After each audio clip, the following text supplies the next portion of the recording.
Hello students, the topic that we are going to deal today is on mental health. I am Dr. Mrs. Meenakumari, Head and Assistant Professor, Department of Sociology and Social Work, Fatima College, Madurai. Before going into the topic, the first very important thing that we should know is what do we mean by health?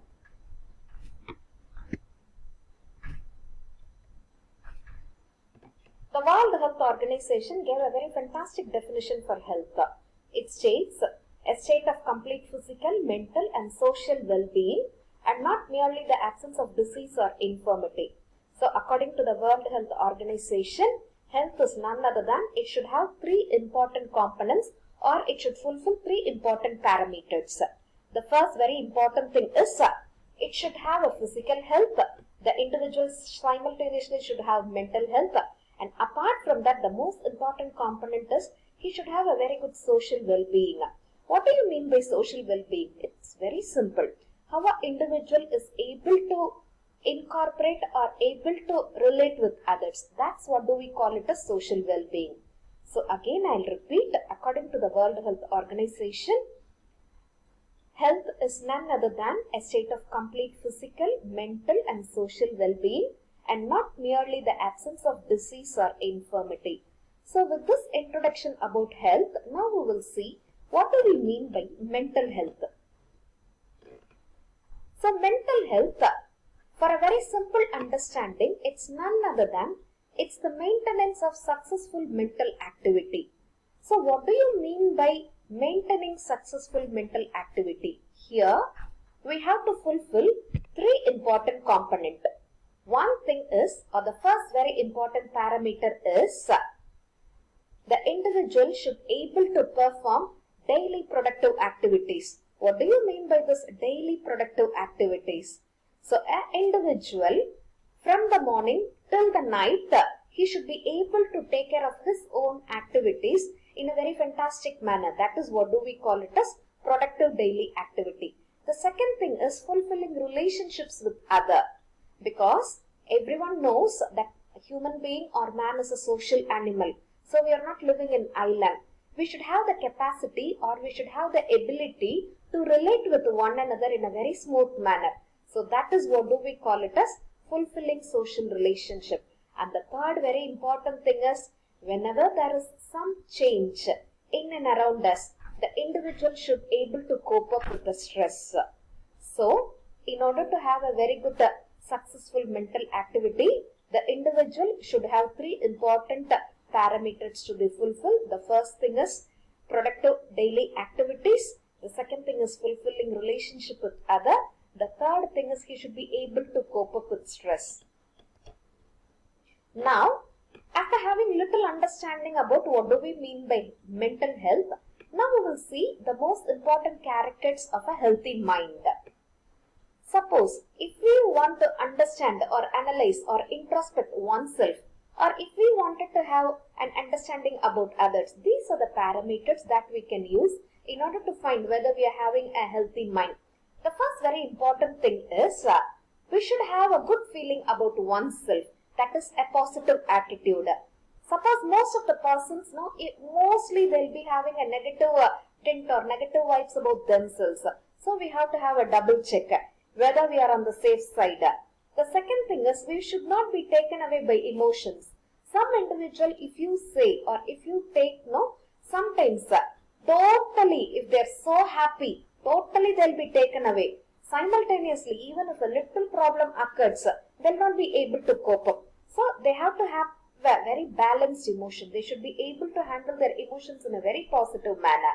Either it can be positive or it can be negative. Both the positive emotion or the negative emotion, the individual should be able to take care in a very balanced manner. The third thing is, individual should feel comfortable with other people. This is something related to social relationship. As I already told, that man or human being is a social animal. We have to relate very comfortably with other people. The fourth thing is, individual should able to accept and overcome life disappointments. Because always in life we will be having a lot of ups and downs. So whenever there is a lot of downs, the individual should able to overcome the disappointments. And the last very important parameter of a healthy mind is the individual should able to take their own decision, and that decision should be a very healthy decision. It should be helping them, it should be having a positive growth for themselves and also for the society. So these are some of the important characters of a healthy mind. Now, what is the most important significance of mental health? The World Health Organization, they have given a very clear statistics about this mental health. Nearly 450 million people are going to have this problem of mental illness by 2020.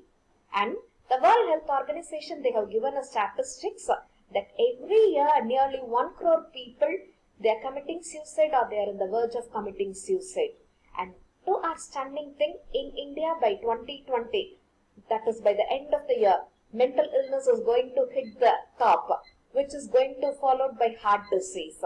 So these are some of the important statistics that is given by the World Health Organization.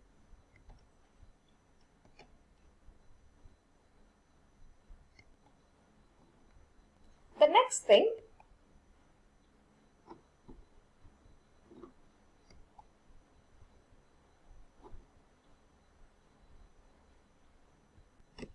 so this is the standing report about the mental health that was given by the World Health Organization. So everyone, we have to be very careful in dealing or in understanding the mental health.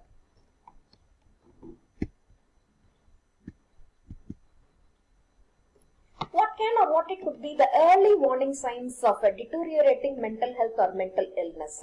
First thing is the individual, he or she will be having a lot of eating disorders or sleeping disorders.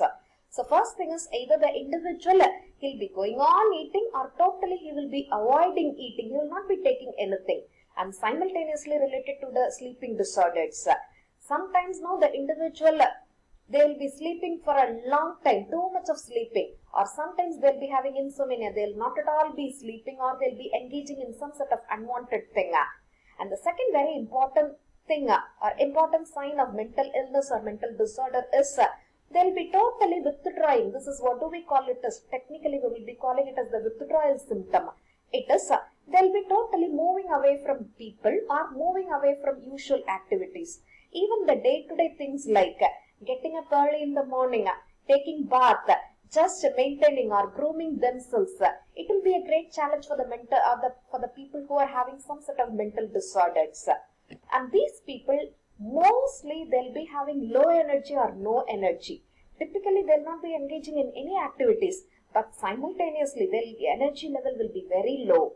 And most of the time they'll be having a feeling of numbness, or they don't know what to do, or they don't know how to take care of their life, or they don't know how to proceed. And the last very important thing is, most of the individual, they will be having some sort of unexplained aches or pain.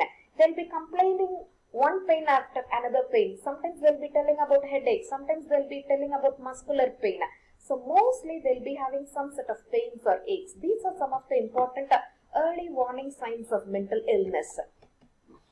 Now we will see what can or what it could be the causes of having a mental illness or causes of mental problem related to mental health. There are 4 important causes. The first thing is psychological trauma. If something hit their psychological process, automatically the individual has a lot of thing in getting into mental illness. For example, if they have missed their loved ones, or if they have some sort of disappointments in life, they'll be having a lot of chances for getting mental illness. The second thing is environmental stress, or the environment where they are living. If the environment where they are living, it is not very conducive, there is a lot of chance for an individual to be affected by mental illness. The third thing is biological, because individuals, every human being, we have a lot of hormones secreted. The brain, most of the glands, they secrete a lot of hormone. If there is some sort of imbalance in that hormone, even that can be a causative factor of mental illness. And the last very important thing is heredity or genetics. Sometimes it can be also hereditary. It can pass through generations. Now, what will happen to the brain when an individual, when he or she is having some sort of mental illness?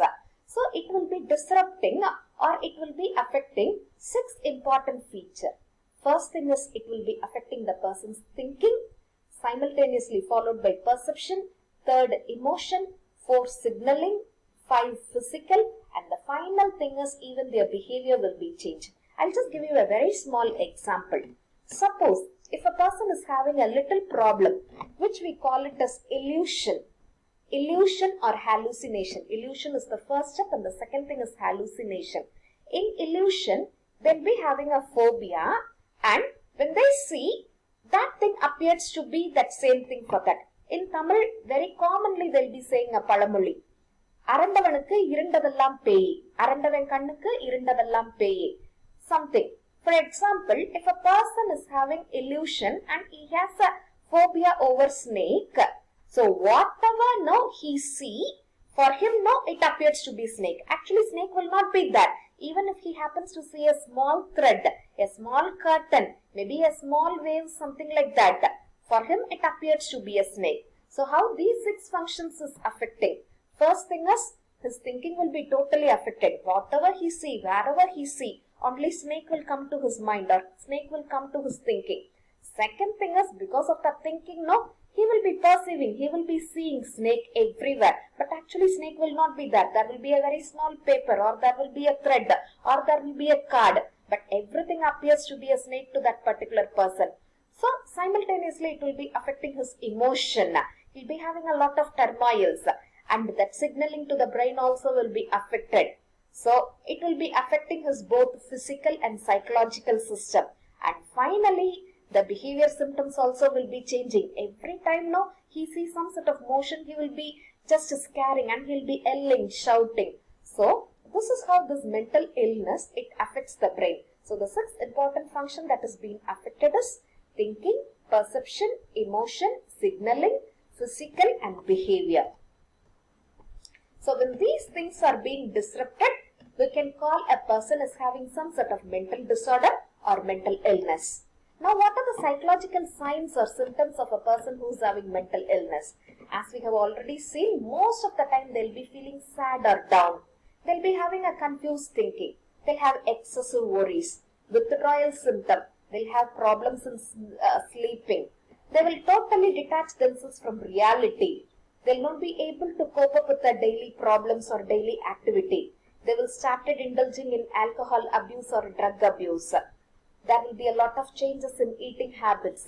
Even there will be changes in their sex habits. There will be excessive anger and they'll be indulging in violence. And the last very important thing is, these persons often they'll be having suicidal tendency or suicidal thinking. So apart from the psychological thing, these are the physical signs that the individual they'll be having. Most of the time they'll be having fatigue, very low energy, they'll be having back pain, chest pain, digestive problem, they'll have dry mouth, headache, sweating, either they'll have excessive weight or they'll be losing their weight. They will have rapid heart rate or palpitation, dizziness. So these are some of the important psychological and physical signs related to mental illness. So in order to brief or in order to nutshell, in this particular session, we started discussing what do we mean by mental health. To begin with, we started discussing what is health, followed by what is mental health. We just discussed about the important signs of a healthy mind. Then we discussed about the physical and the psychological signs and symptoms related to mental health. Thank you, students.